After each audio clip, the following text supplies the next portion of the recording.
Spotify alkaa soittamaan joululauluja tänä vuonna 2021 koko vuosi.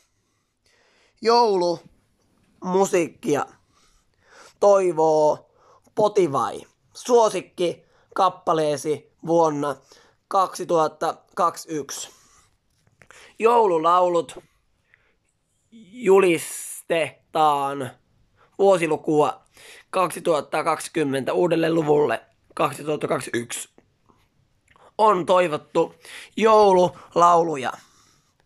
Spotify mainostaa 2021 tammikuusta joulukuuhun 31.12.2021 asti joululauluja.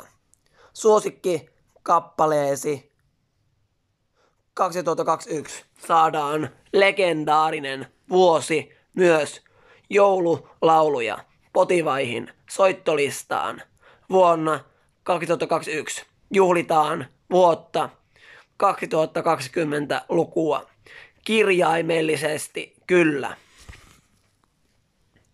Elikkäs tästä päivästä lähtien alamme soittamaan